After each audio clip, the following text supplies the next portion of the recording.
हम 2.4 में क्वेश्चन देखते हैं। ये थोड़ा सा डिफरेंट क्वेश्चन है, एनसीईआरटी टेक्स्ट का क्वेश्चन है। पहले मैं क्वेश्चन लिखता हूँ। आपको बोला है a line is such that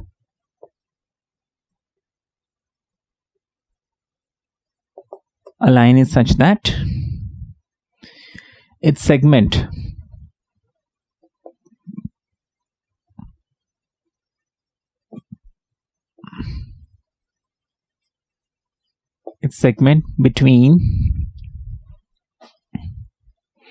5x minus y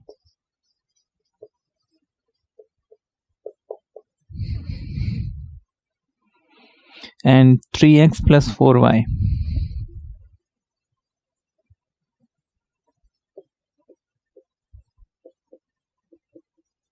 ठीक है, and 3x plus 4y minus 4 equals to 0 is bisected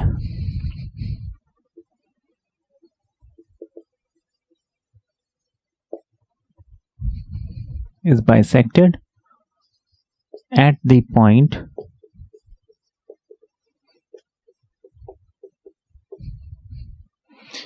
1,5. Obtain its equation.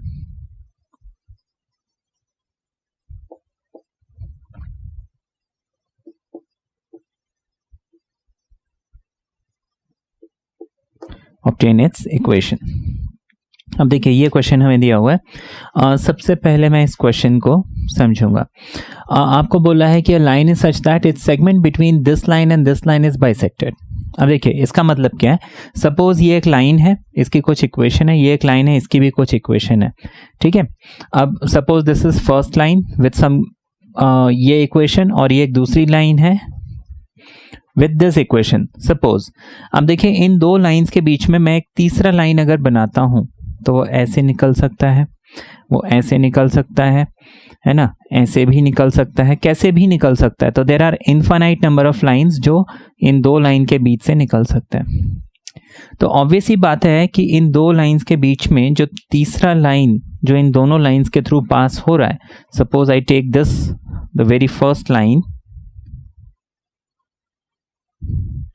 तो मैंने यहाँ पे क्या देखा कि ये जो लाइन है वो इन दो लाइंस के बीच से पास हो रहा है। तो इस लाइन का इतना पोर्शन जो है, इस लाइन ने इस लाइन को यहाँ पे इंटरसेक्ट किया और ये जो लाइन 2 है उसने जो भी ये लाइन 3 है ना, लाइन 1 और लाइन 2 यहाँ पे इंटरसेक्ट हो रहे हैं, लाइन 2 और लाइन 3 यहाँ पे इंटरसेक्ट हो रहे हैं। तो यहाँ से लेके यहाँ तक जो पोर्शन है यह है सेगमेंट ऑफ दिस लाइन 3, है ना। इसको मैं बोलूंगा सेगमेंट ऑफ लाइन 3। सेगमेंट माना पोर्शन, है ना, लाइन सेगमेंट मतलब पार्ट ऑफ अ लाइन। तो ये लाइन 3 का कुछ एक पार्ट है। तो अब मैं बोलता हूं कि ये कोई एक पॉइंट है जहां पे बाइसेक्ट हो रहा है ना। तो बाइसेक्ट हो रहा है मतलब मिड पॉइंट हो गया, वो bisect and mid point are one and the same thing. ठीक है ना, बाइसेक्ट हो रहा है मतलब वहीं पे उसका मिड पॉइंट होना चाहिए। तो ये सिचुएशन आपको दी हुई है ना। तो हम सबसे पहले डायग्राम बनाते हैं। Now this is very different question, इसको हम देखेंगे कैसे करना है, क्या हमारी अप्रोच होगी। सपोज ये कोई भी एक लाइन है, ये कोई भी एक लाइन है and the very first line is 5x minus y plus 4 equals 0.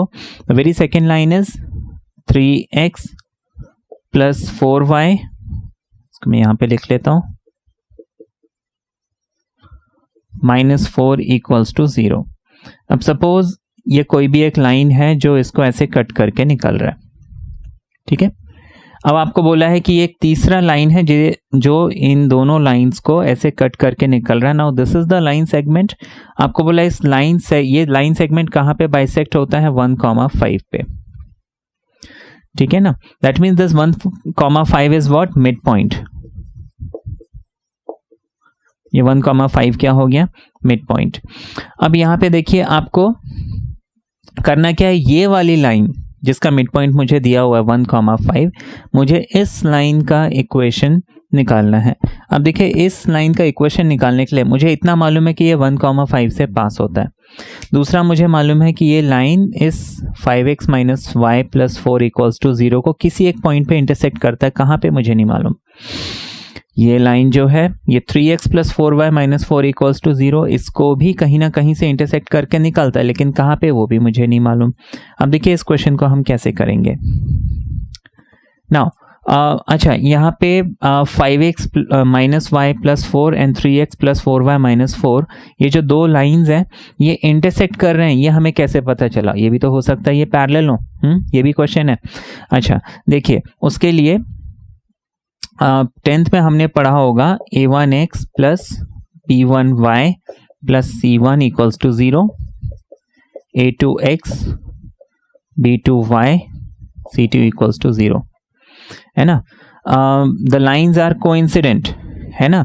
Unique solution याद है सबको, यूनिक सोल्यूशन है ना। ये दो इक्वेशंस जो हैं इनका यूनिक सोल्यूशन है, उसके लिए a1 upon a2 is not equal to b1 upon b2।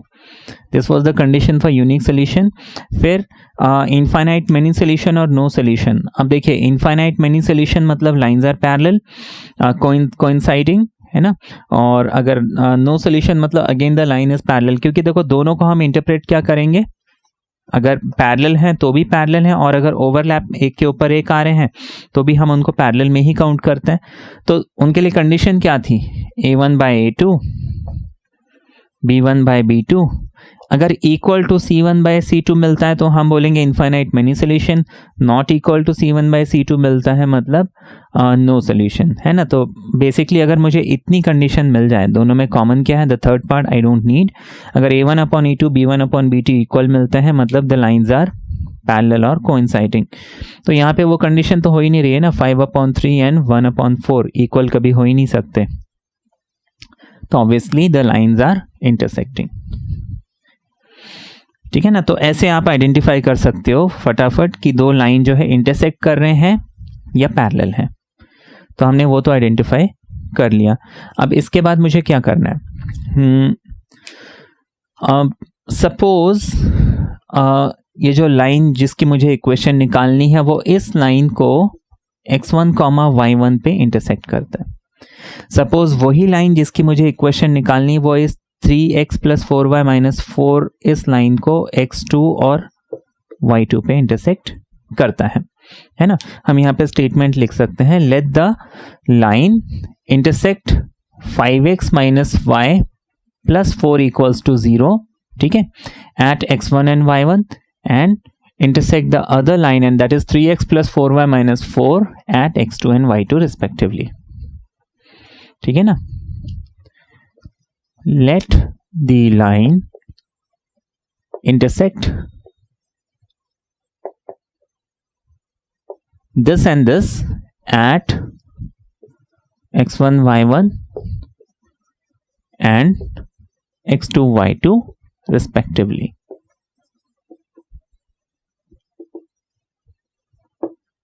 ठीक है। अब देखिए ये जो x1 y1 है, this is a point on जो लाइन मुझे निकालना है, but this is also a point on this line 5x minus y plus 4 equals to 0। That means x1 y1 इस लाइन के इक्वेशन को सेटिस्फाई करेगा। तो हम लिख लेंगे 5x1 minus y1 plus 4 equals to 0। इसमें मैं y1 की वैल्यू निकाल लेता हूँ। I will shift this y1 on the other side, ये हो जाएगा 5x1 plus 4 equals to y1, और इसको उधर करते हैं तो ये हो जाएगा y1 equals to, let this be equation 1। इतना समझ में आ गया। अगेन दिस x2 y2 ये जो भी लाइन मुझे निकालनी है उसके ऊपर है, लेकिन अगेन ये 3x plus 4y minus 4 equals to 0 इस लाइन के ऊपर भी है। दैट मीन्स ये उस इक्वेशन को सेटिस्फाई करना चाहिए। That means if I put x2 and y2 here, ये कंडीशन सेटिस्फाई होनी चाहिए। That means 3x2 4y2 minus 4 equals to 0, this condition must be satisfied. इसको हम सिंप्लीफाई कर लेंगे, सॉल्व कर लेंगे।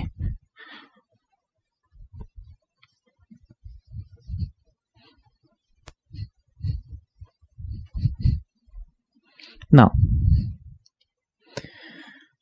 जैसे इसमें मैंने y1 निकाला, इसमें मैं y2 निकाल लेता हूँ, तो हमें यहाँ पे मिल जाएगा 4y2 equals to, I shift 4 on the other side, ये हो जाएगा 4, है ना, -4 है तो उधर जाके +4, एंड 3x2 को जब मैं शिफ्ट करूंगा ये -3x2 बन जाएगा. I'll transfer this 4 on the other side, ये हो जाएगा y2 equals to 4 minus 3x2 upon 4. Let this my equation 2, है ना. This is my equation 1 and this is my equation 2. ठीक है. Now इसके बाद I'll write them here.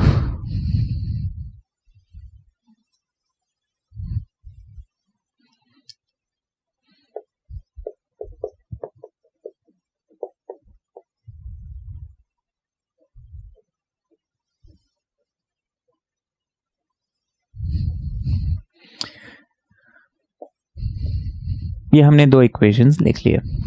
Now what, अब देखिए x1 y1 x2 y2 इनके बीच में कोई रिलेशन हो सकता है, तो of course this is the mid point, that means हम मिड पॉइंट फॉर्मूला लगा सकते हैं.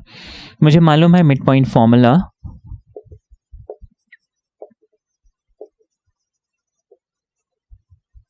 now midpoint formula is x1 plus x2 upon 2 y1 plus y2 upon 2.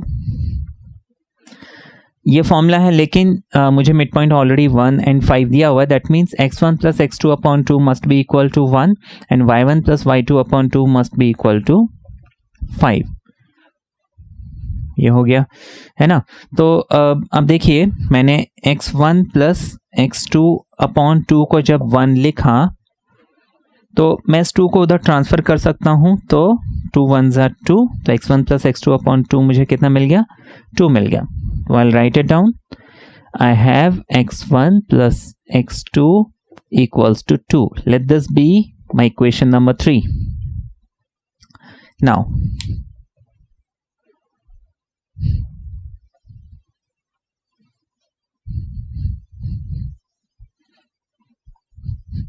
y1 plus y2 upon 2 is 5, है ना. इसको हम दोबारा लिख लेते हैं. y1 plus y2 upon 2 equals to 5, and that gives me, if I transfer this 2 on the other side, I have y1 and y2 equals to 5 times 2 is 10. ठीक है. अब इसके बाद मुझे क्या करना है, ये y1 और y2 है, but I'll put the value of y1 and y2. मैं y1 और y2 की वैल्यू यहाँ पे पुट कर देता हूँ. तो y1 मेरे को कितना मिला, 5 times x1 and 4, and y2 मुझे कितना मिला था, 4 and 3x2 over 4 equals to 10, right? Okay. अब मैं इन चीज़ों को रब कर देता हूँ. y1 plus y2 upon y1 plus y2 equals to, हमें ये 10 मिल गया. अब मैं इनका एलसीएम ले लेता हूँ, मुझे मिल जाएगा 4. Now 4 times this, 4 times 5 times x1 and 4 and 4 minus 3x2 and that is equal to 10. Now इस 4 को मैं दूसरी साइड में शिफ्ट करूंगा, तो 4 into 10 है ना, 4 times 10 is 40. So 4 times 10 is 40. इसको हम सिंप्लीफाई कर लेते हैं. 4 times 5 is 20 x1, 4 times 4 is 16, 4 as it is, 3 times x2 equals to 40. Now x1 and x2 हम इसको पहले लिख लेंगे, that is 20 times x1 minus 3 times x2. अब मेरे पास बच गया 16 and 4 and that is 20 plus 20 equals to 40. 20 goes on the other side, है ना. तो ये 20 जब दूसरी तरफ जाएगा तो यहाँ पे -20 बनेगा, and 40 minus 20 is nothing but 20. So finally I have this equals to 20 and that should be my equation number 4. तो मुझे मिल गया 20 times x1 minus 3 times x2 equals to 20, right? Okay.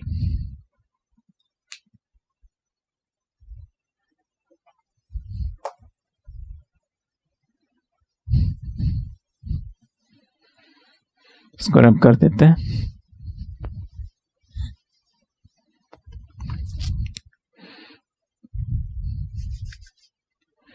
अब देखिए मुझे this is equation number 4 right. मुझे ये 3 and 4 को solve करना है।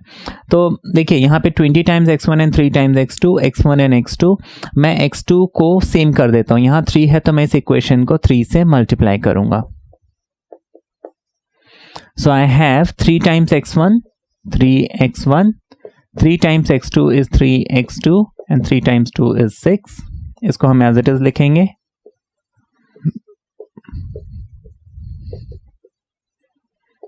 ऑन एडिंग ये कैंसिल हो जाएगा। 20 and 3 is 23 x1, 20 and 6 is 26 which gives x1 equals to 26 by 23।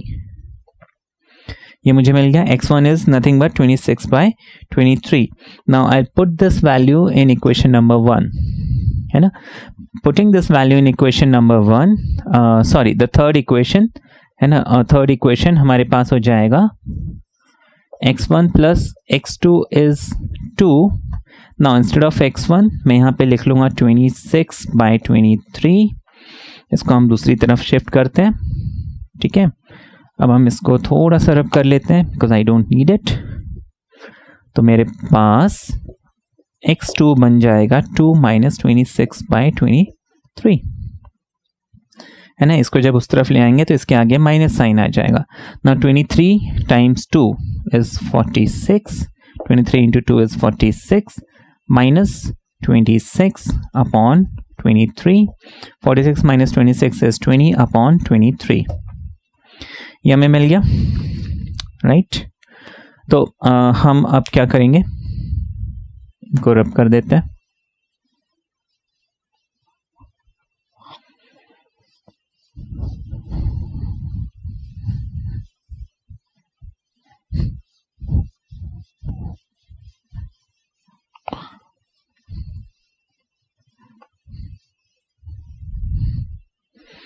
तो अब मुझे x1 कितना मिला इस 26 बाई 23 और x2 मुझे मिल गया 20 बाई 23। बात समझ में आ गई। अब देखिए मुझे y1 एंड y2 निकालना है रिस्पेक्टिवली। अब देखिए y1 हमारा क्या था, y1 वॉज 5x1 प्लस 4, यही था हमारा इक्वेशन, है ना। y1 was 5x1 plus 4। तो हम यहाँ पे क्या करेंगे, instead of x1 I will put the value,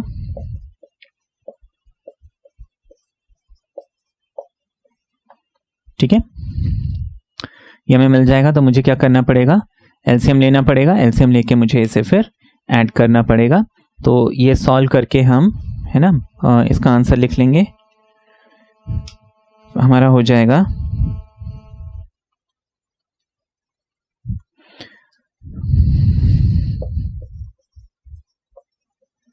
ठीक है ना। इसको सॉल्व करके हम लिख लेंगे 222, है ना, upon 23, 222 upon 23 and that is my y1, ठीक है ना। कैसे करेंगे देखो, मैं यहाँ पे दिखा देता हूँ। ये हो जाएगा 5 इंटू 26, ये तो एज इट इज है। 23 4 से मल्टीप्लाई होगा तो ये हो जाएगा 23 इंटू 4 या 4 इंटू 23, नीचे 23 रहेगा। इसको आप जब सॉल्व कर लेंगे हमें y1 ये वैल्यू मिल जाएगी, ठीक है ना। तो दिस वॉज माई y1। इतना हमने समझ लिया। तो हमें y1 जो मिल गया उसको हम यहाँ पे लिख लेते हैं, इसी के साथ में लिख लेते हैं, ठीक है। नाउ मुझे y2 निकालना है। अब देखिए y2 हमें कितना मिला था, y2 was 4 minus 3x2 upon 4, यही हमें मिला था, है ना। तो हम यहाँ पे क्या करेंगे, x2 की वैल्यू पुट कर देंगे and that was 4 minus 20 upon 23 over 4, ठीक है। तो हम इसको लिख लेते हैं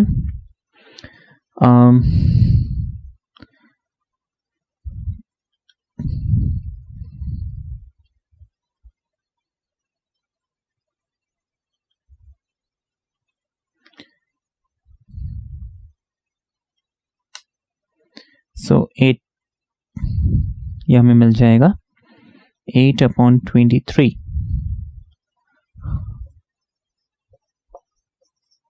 ठीक है ना, एक बार कर लेते हैं। देखिए 4 3 12, 4 2 8 9 एंड -20। ठीक है, नीचे 23 है, ये 4 ऊपर आ जाएगा, ऐसे ही लिखेंगे हम। देखिए 23 इंटू 4 92 है ना, 23 इंटू 4 इज 92। ये 20 एज इट इज रहेगा, 23 नीचे ही रहेगा, 4 जो है इधर आ जाएगा 23 के साथ। Now 92 - 20 72/4 into 23।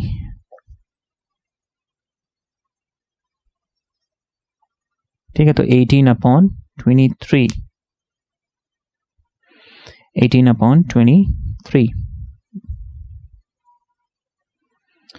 ठीक है, इतना समझ में आ गया।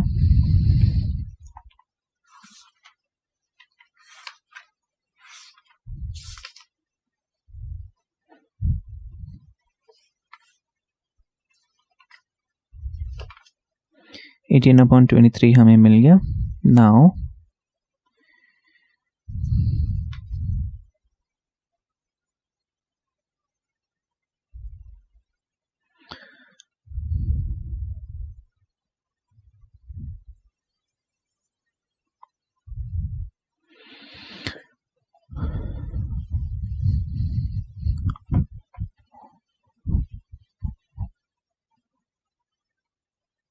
सॉरी, हमने थोड़ी सी गलती कर दी आई गेस।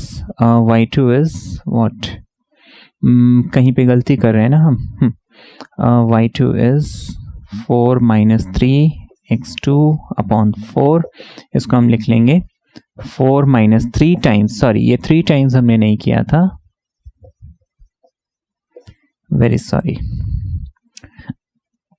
तो this is 23 into 4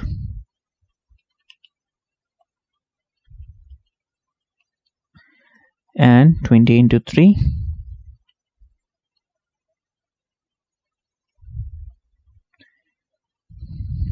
and that should be 32/4 into 23।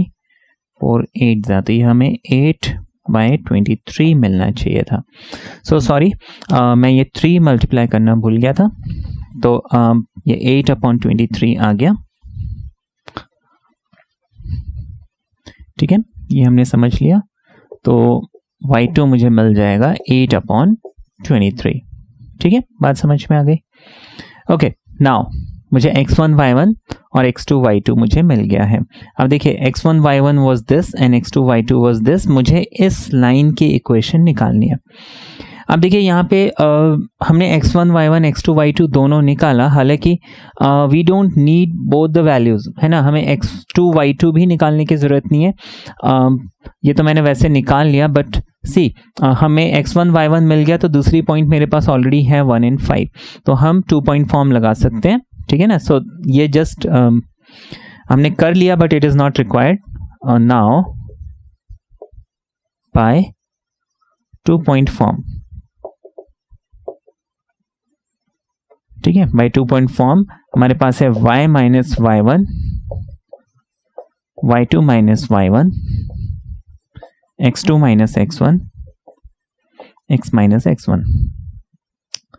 तो हमने इसको x1 y1 x2 y2 लिया हुआ था, तो हम ये वैल्यूज पुट करते थे। अदरवाइज द मोमेंट मुझे ये वैल्यू मिल जाती, मैं इन दोनों को x1 y1 x2 y2 लेके भी सॉल्व कर सकता था, है ना, कोई उससे फर्क नहीं पड़ता। I'll write y minus, now instead of y1 I'll write 222/23 is equal to y2 minus y1, that is 8/23 minus y1 which is 222/23, x2 minus x1, x2 था हमारे पास 20/23,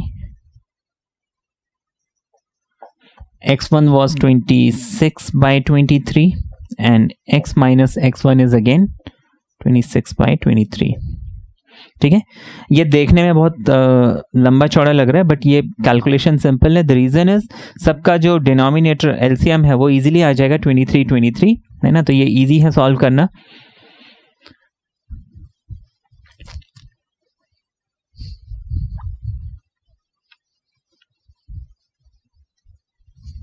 अब देखिए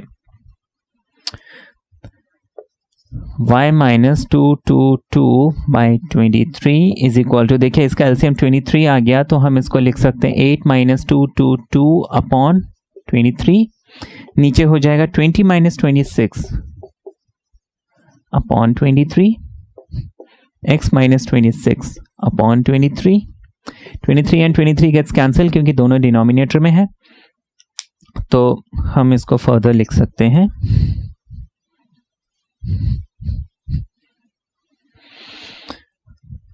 23 and y, 23y minus 222 upon 23 is equal to 8 minus 222,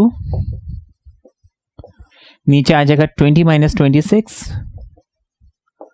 यहाँ पे आ जाएगा 23 into x, 23x, इसको हम रब कर देते हैं, this is not required, minus 26 upon 23। अब देखिए बिकॉज ये सारा मल्टीप्लाई हो रहा है, I can cancel this 23 and 23, है ना, तो मेरे पास 23y minus 222 equals to 8 minus 222, है ना, तो ये हो जाएगा 214 एंड 20 माइनस 26 नेगेटिव साइन,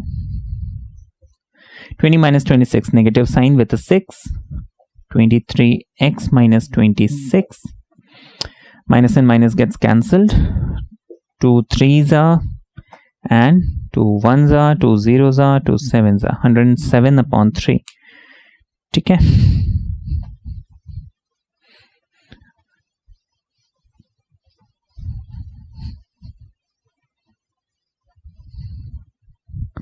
तो हमारे पास फाइनली बच गया 23y minus 222, 107 upon 3, 26, cross multiply,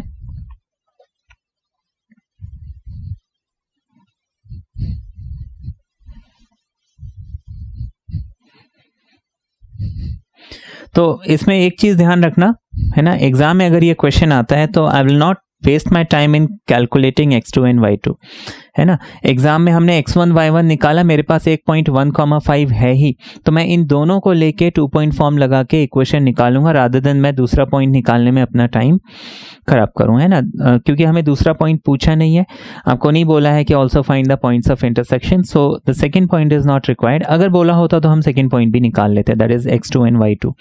तो हम ये जो मिड पॉइंट दिया हुआ है x1 y1 हम निकाल चुके हैं, उसको ही लेके मतलब एक पॉइंट और एक मिड पॉइंट दोनों को लेके हम सॉल्व कर लेंगे।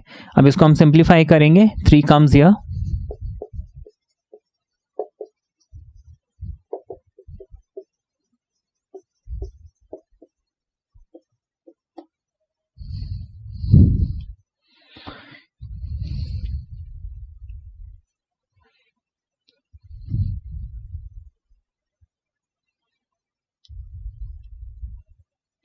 ठीक है, इतना समझ में आ गया।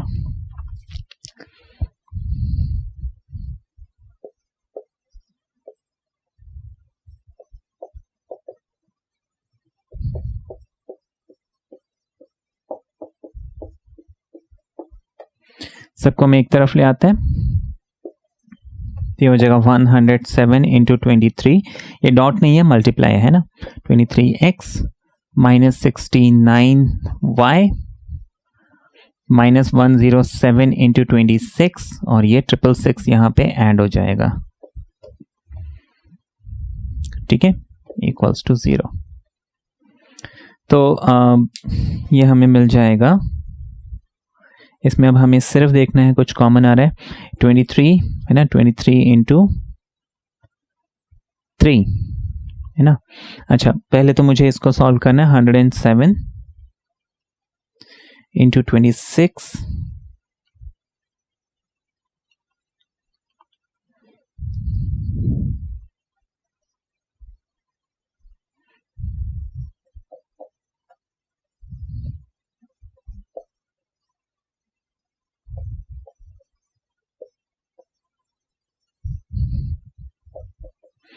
ये हमें मिल गया।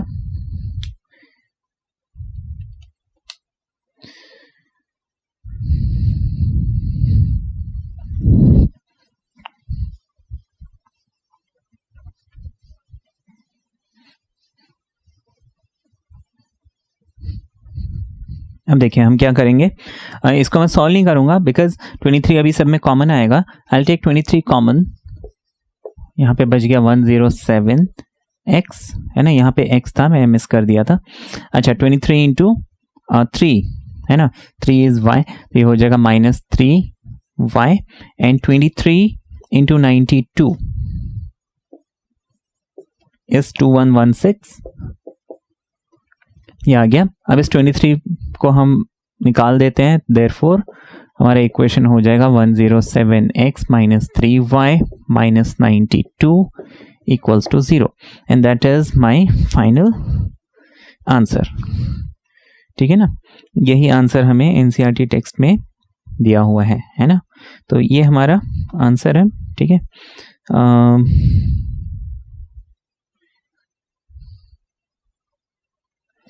तो ये हमने समझा। अब इसमें क्लियर है ये। इसमें एक क्वेश्चन जो पूछा था प्रैक्टिकल वाला, वो मैं आपको बता देता हूँ, हालांकि वो हम कर चुके हैं उस टाइप के क्वेश्चंस, कुछ लोगों के डाउट थे।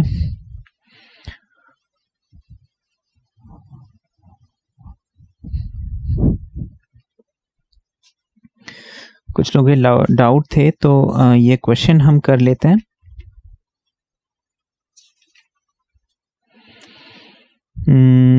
आपको बोला है ओनर ऑफ अ मिल्क, ठीक है, owner of a milk store, ठीक है ना, this was the question. Owner of a milk store find that he can sell 980 litres of milk each week, ठीक है, at ₹14 per liter, and 1220 liters of milk each week at ₹16 per liter, assuming linear relationship selling price between selling price and demand, ठीक है, between selling price and demand, how many liters could he sell weekly at ₹17 per liter, ठीक है ना। ये NCERT text का question है, question number 17, page number 220, ठीक है।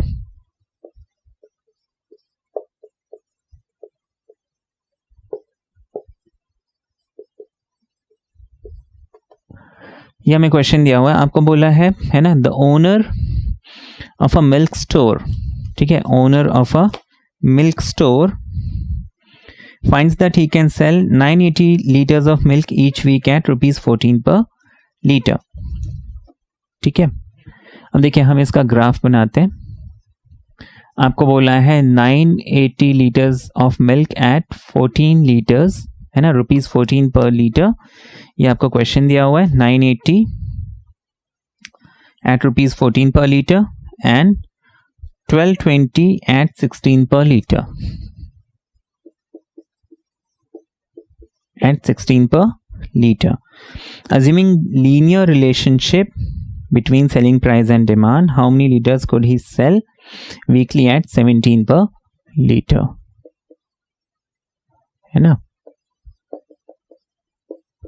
देखिए हम इसमें किसी को भी x किसी को भी y एज्यूम कर सकते हैं, तो मैंने रेट को जो है y ले लिया और इस पोर्शन को जो है x ले लिया। ये क्वेश्चन आप रेफर कर सकते हैं, question number 17, page 220 of NCERT text book, ठीक है ना। मुझे बोला है कि जब वो रेट 14 रखता है पर लीटर, वो 980 लीटर सेल कर सकता है। जब वो प्राइस 16 रखता है तो 1220 लीटर्स सेल कर सकता है। तो अगर वो 17 प्राइस रखेगा तो कितना लीटर मिल्क सेल कर पाएगा, अज्यूमिंग लीनियर रिलेशनशिप। आपको बोला है अज्यूमिंग लीनियर रिलेशनशिप।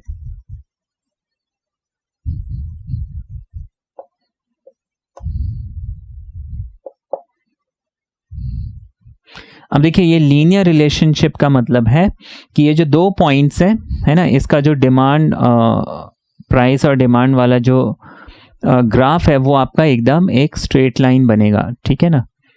तो स्ट्रेट लाइन बनेगा मतलब हमें 2 पॉइंट फॉर्म से इसकी इक्वेशन निकाल सकते हैं। इसको मैंने x1 एंड y1 एज्यूम किया, इसको मैंने x2 एंड y2 एज्यूम किया। तो मैं 2 पॉइंट फॉर्म से सबसे पहले तो इक्वेशन निकालता हूँ।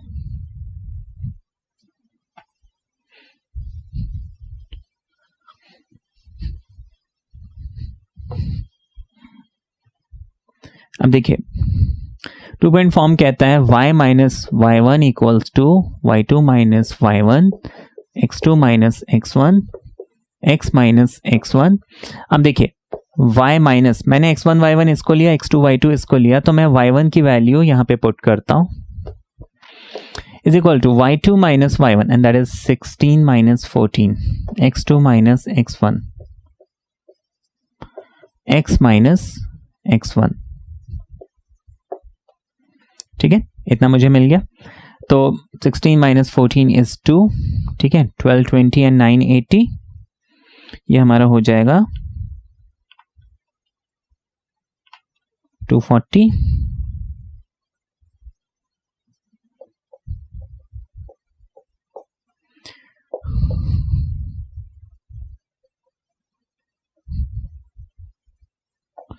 ठीक है, ये हमें मिल गया। ठीक है, इसके आगे फिर हमें करना क्या है, इसका इक्वेशन निकालना है। Now that presentation is not required. आपको बोला है कि अगर y 17 हो, मतलब अगर वो अपना सेलिंग प्राइस 17 रखे तो कितना मिल्क जो है सेल कर सकता है। अब देखिए हमने रेट को कहाँ y पे रखा है, मतलब 17 को मुझे y की जगह पुट करना है, तो मैं यहीं पे सॉल्व करके दिखा देता हूँ। हमें ये मिल गया था 120 x माइनस 1/120 x माइनस 90। ठीक है, हम इधर क्रॉस मल्टीप्लाई करते हैं, this becomes 120 y minus 14 equals to x minus 980, या फिर x equals to 120 y minus 14 plus 980, ये हमें मिल गया। नाउ मैं इसमें क्या करूंगा, मुझे y 17 दिया हुआ है, मैं y की जगह 17 पुट कर देता हूं, तो ये हो जाएगा 120, instead of y I'll write 17, this is 14 and this is 980। now 17 minus 14 is 3।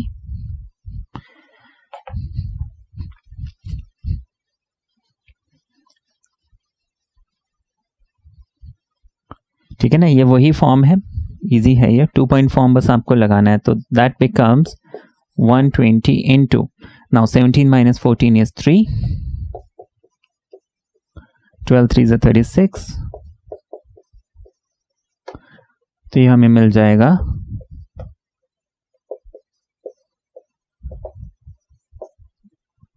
1340 litres and that is my answer, है ना। तो कितने लीटर वो बेच पाएगा दिन भर में, 1340 लीटर दूध जो है बेच पाएगा। ठीक है, क्लियर है ये।